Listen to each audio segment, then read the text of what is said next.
The abdominal section of Journey into Power is called stability.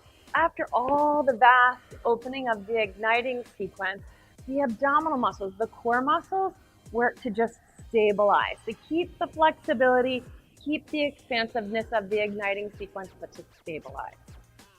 There are 4 different exercises in this section. We've got the 60-30 lifts where the legs are gently lowering. We've got scissor legs. We've got abdominal twists. And finally, boat pose is the only actual yoga pose in this sequence of 4 movements.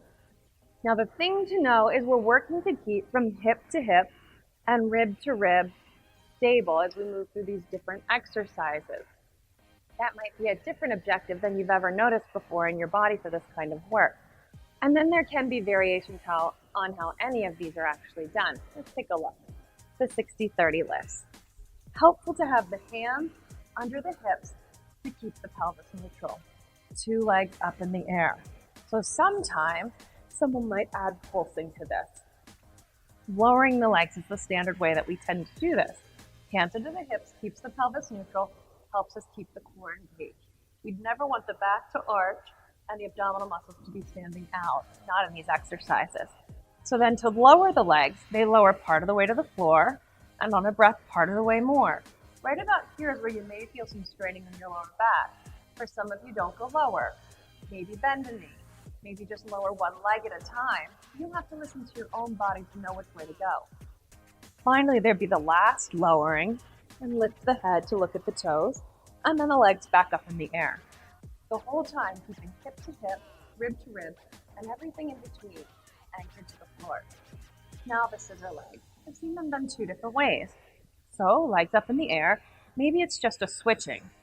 Keeping the legs strong, not rolling out, and rather than them working from the quad to the hips, this quality of from my abdominal muscles ascending the limb away and drawing it back in. The other choice you could have is some pulsing. And then switch the legs and pulse the other side. Now the abdominal twists. Shins parallel to the floor, feet active, fingertips behind your ears and curl up.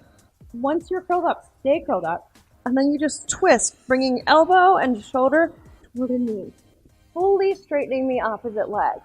You can really feel the work in your abdominal muscles there. Last, with all of that work, a boat pose. Boat pose can be done in a lot of different ways. It's when your body takes the shape of a letter V. Now to get started with boat pose, it can be enough to just learn to sit up really tall rather than hanging back in the back of your pelvis. So maybe it's hands on your knees or hands behind you. The next step to add challenge is to bring your feet off of the ground.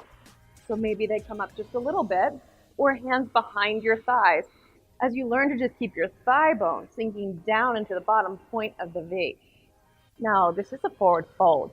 What we've learned about forward folds is the separating of the sitting bone and the heel are what stretch the hamstrings. So if your hamstrings are a little bit tight, this pose will be challenging to fully straighten the legs inside of the pose. And so when you know that that's where the work is, it can make you feel a little bit more okay about this is where I am in the pose and this is what I'm working on.